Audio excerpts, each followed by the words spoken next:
This is Max and Mia podcast. Hi, everybody. Welcome back to Max and Mia podcast. I'm Max. And I'm Mia. Thanks for tuning in today. Really appreciate you guys listening. Oh, and before we jump in, quick reminder to hit like and subscribe if you haven't yet. Yeah, it actually makes a huge difference for us. All right, so Mia, I had to go to the dentist last week. Oh, how was it? Not terrible, but you know what? I was thinking, this is something literally everyone has to deal with. That's right. Doctor appointments, dentist visits. Yeah, can't really avoid them. Right? And if you're learning English, these situations can feel kind of stressful. Totally. Like, what do you even say when the receptionist asks you questions? Or when the doctor wants to know what's wrong? Exactly. So that's what we're covering today. All the practical stuff you'd actually need. We'll go through vocabulary, common phrases, how to describe what hurts. Everything to make these appointments way less intimidating. Should be super useful. Let's get into it. Okay, quick question. Are you one of those people who avoids going to the doctor? Honestly, I don't love it, but it's not the worst thing ever. Dentist, though? That's a different story. Yeah, the dentist is rough. Something about that sound when they're cleaning your teeth. Don't remind me. And you're just sitting there with your mouth open, can't talk, can't do anything. So awkward, right?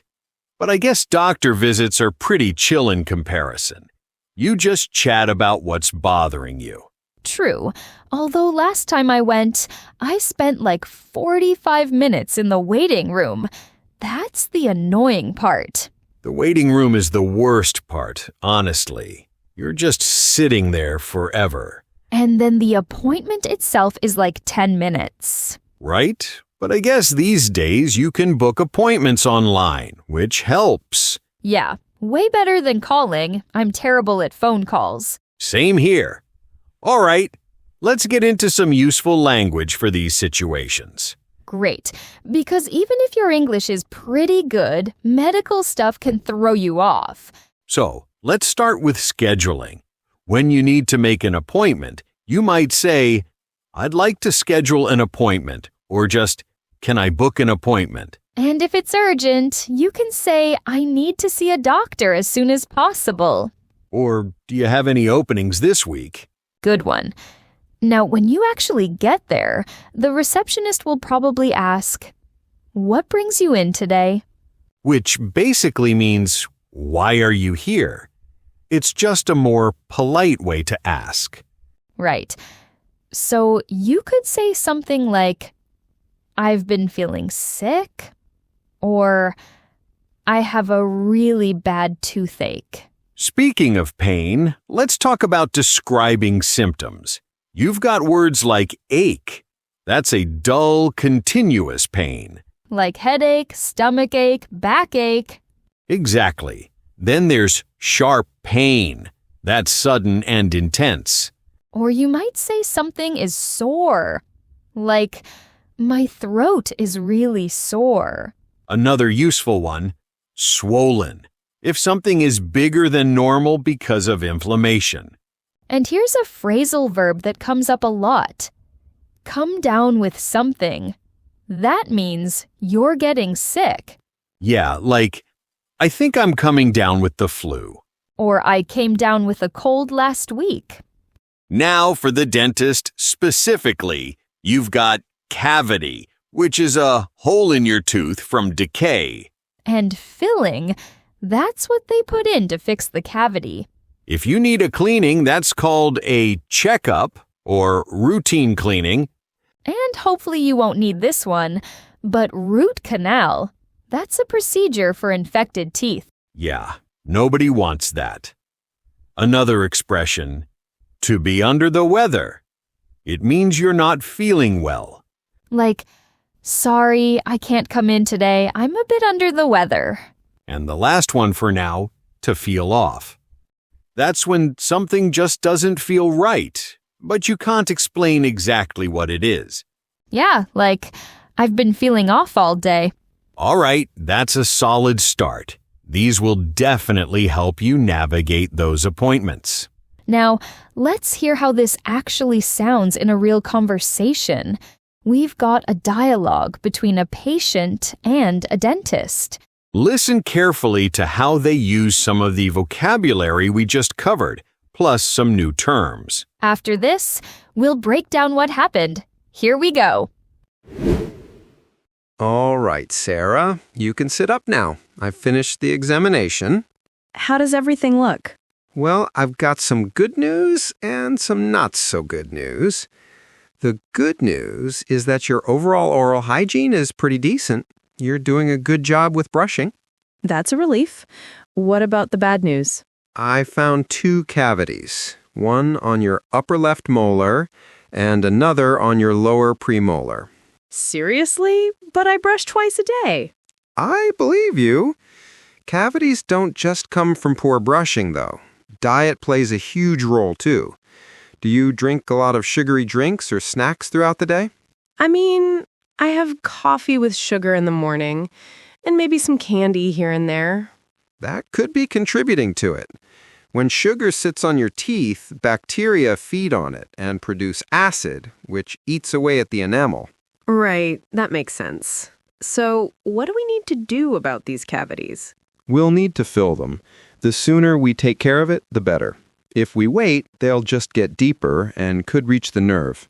Would that be painful? The filling, I mean? Not at all.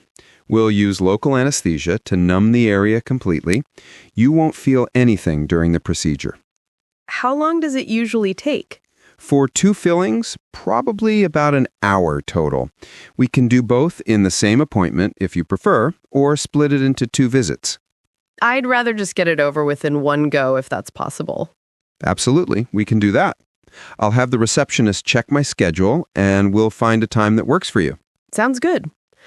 Is there anything else I should know about? Actually, yes. I noticed your gums are slightly inflamed in some areas. They bled a little during the cleaning.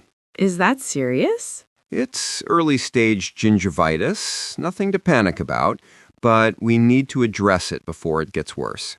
What causes that? Usually, it's plaque buildup along the gum line. When you brush, are you making sure to get right where the tooth meets the gum? Honestly, probably not as much as I should. That's likely the issue then. I'd recommend flossing daily. I know everyone says that, but it really does make a difference. I'm terrible about flossing. It just feels like such a hassle. I get it, but think of it this way. 2 minutes of flossing now, or dealing with gum disease later. Plus, once it becomes a habit, it's really not that bad. Fair point. Should I use a special kind of floss? Any floss is fine, really. Some people prefer the tape kind because it's gentler on the gums. You could also try those floss picks if regular floss is too awkward. I'll give those a shot. Anything else? I'd consider using an antibacterial mouthwash. That can help reduce the bacteria that cause gum inflammation. Which brand would you recommend? Most of the major brands work well.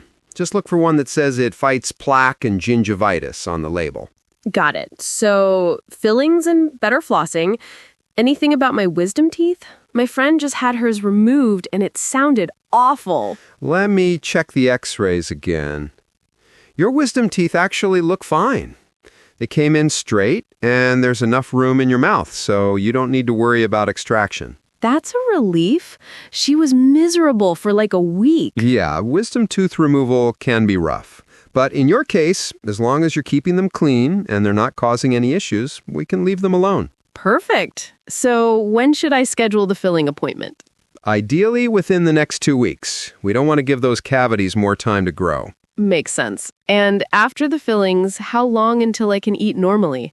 Once the anesthesia wears off, usually about 2 to 3 hours, you can eat whatever you want. Just be careful not to bite your lip or cheek while you're still numb. Yeah, I've done that before. Not fun. It happens to everyone at least once. Just take it slow and maybe stick to soft foods until you get the feeling back completely.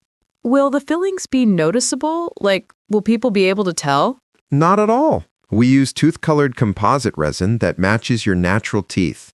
Unless someone's really up close inspecting your molars, they won't see anything. That's good to know. I was worried about having obvious silver fillings. Those metal amalgam fillings are pretty old school now. We rarely use them anymore unless a patient specifically requests them.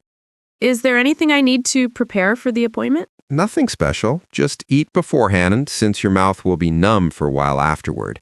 And avoid alcohol the night before if possible. Why's that? Alcohol can thin your blood slightly and sometimes interferes with how well the anesthesia works. It's not a huge deal, but better safe than sorry. All right, I can do that. Thanks for explaining everything so clearly. Of course. Do you have any other questions before we wrap up? I don't think so. I'll stop by the front desk and schedule that appointment. Perfect. And remember, start flossing tonight. I will, I promise.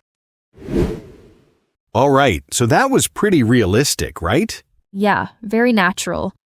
I liked how the dentist explained everything step by step. Let's highlight some key vocabulary from that conversation. First, cavities. Those are the holes in your teeth caused by decay. And fillings are what the dentist uses to repair those cavities. We also heard molars. Those are your back teeth, the big ones you use for chewing. Then there was anesthesia, which is the medication that numbs your mouth so you don't feel pain during procedures. Another important one, gingivitis. That's inflammation of the gums, usually from not flossing enough. Speaking of which, flossing. That's when you clean between your teeth with dental floss. And enamel came up too. That's the hard outer layer of your teeth that protects them. The dentist also mentioned plaque, which is that sticky film of bacteria that builds up on your teeth. Right. And finally, wisdom teeth. Those are the last molars that usually come in during your late teens or early 20s. Sometimes they need to be extracted or removed if they're causing problems. Exactly. So those are the main terms to remember from that dialogue. Now, let's switch gears and listen to a conversation at a regular doctor's office. This one's a bit different. The patient isn't feeling well and needs to describe their symptoms. Pay attention to how they talk about what's wrong. Here it is. Come on in, Michael. Have a seat. What's going on today? Thanks. So, I've been feeling pretty lousy for the past 3 days. Started with just feeling tired, but now it's gotten worse. Tell me more about your symptoms. What exactly are you experiencing? Well, I've got this pounding headache that won't go away. My whole body aches, especially my legs and lower back, and I've been running a fever on and off. Have you checked your temperature? Yeah, it was 101.5 this morning. That's definitely elevated. Any coughing or trouble breathing?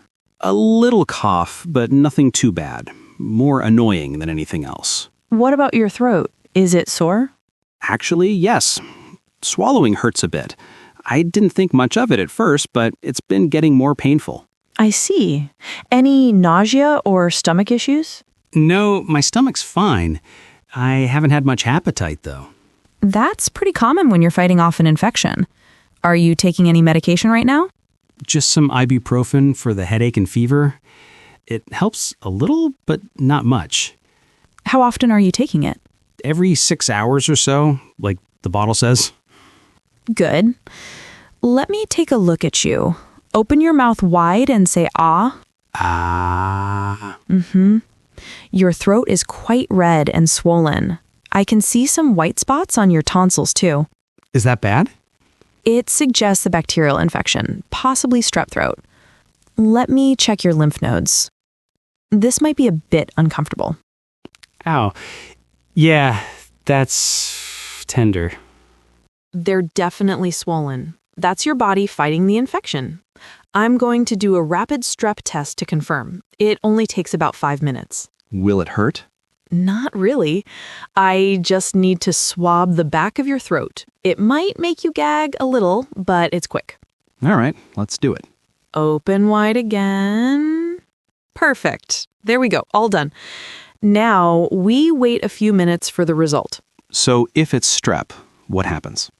If the test comes back positive, I'll prescribe antibiotics. You'll need to take them for the full course, usually about 10 days. Even if I start feeling better before that? Especially then. Stopping antibiotics early is one of the biggest mistakes people make. The bacteria can come back stronger if you don't finish the full treatment. Got it. How long until I feel better? Most people notice improvement within 24 to 48 hours of starting antibiotics, but again, keep taking them for the full 10 days. Will I be contagious? I work with a lot of people. You're contagious right now, yes, but once you've been on antibiotics for 24 hours, you're generally not spreading it anymore. So should I stay home from work? I'd recommend at least tomorrow and maybe the day after. Give your body time to rest and let the medication kick in. My boss isn't going to be thrilled, but I guess I don't have much choice.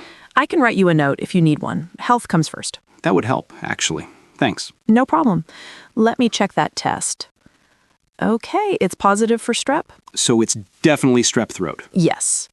I'm going to prescribe amoxicillin. Have you ever taken that before? I don't think so. At least not that I remember. Any allergies to penicillin or other antibiotics? No, nothing like that. Perfect. You'll take it 3 times a day with food.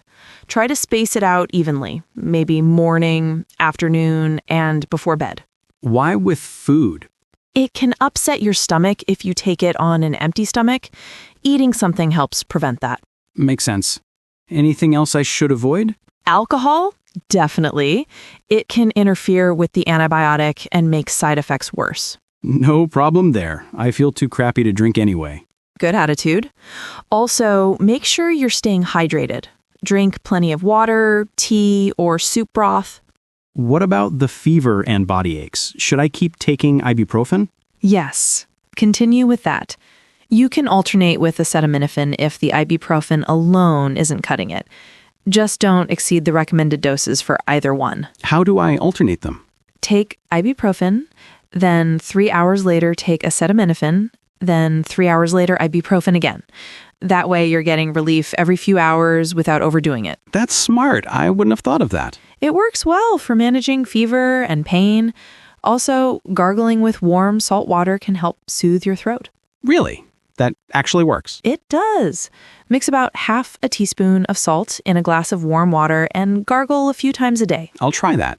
Is there anything I should watch out for, like signs that it's getting worse? If your fever goes above 103, if you have difficulty breathing or swallowing, or if you develop a rash, come back immediately or go to urgent care. A rash? Sometimes strep can cause a rash, though it's not super common. Just keep an eye out.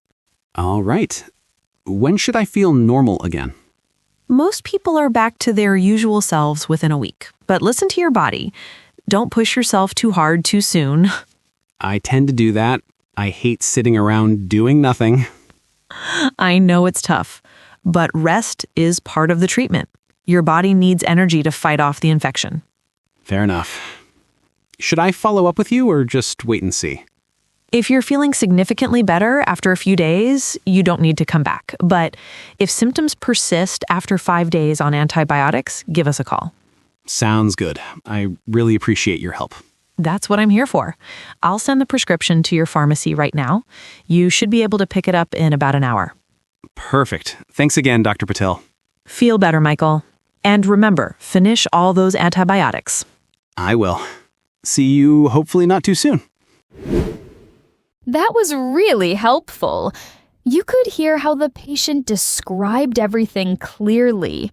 Yeah, and the doctor asked good follow-up questions. Let's point out some useful vocabulary from that conversation. Symptoms. That's what you're experiencing when you're sick. Like fever, headache, body aches. The swollen came up again. In this case, the throat and lymph nodes were swollen. We also heard infection, which is when bacteria or a virus invades your body. Another one was antibiotics, medication that kills bacteria. Remember, they don't work on viruses, though. Right. And prescription, that's the official order from the doctor for medication. Contagious is important too. That means you can spread the illness to other people. The doctor also said elevated when talking about the fever. That just means higher than normal. And here's the thing. This vocabulary isn't just for medical situations. Exactly. You'll use these words when talking to friends about how you're feeling, or explaining to your boss why you need a sick day. If a coworker asks, "What's wrong?" you might say, "I think I'm coming down with something," or "I've been feeling under the weather." Or, if a friend cancels plans, they might tell you, "I'm running a fever," or "My throat is killing me." This stuff comes up all the time in everyday conversation, not just at the doctor's office.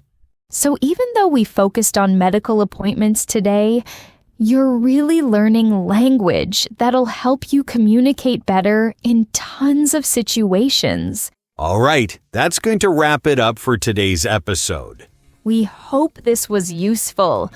If you learned something new, don't forget to leave us a like.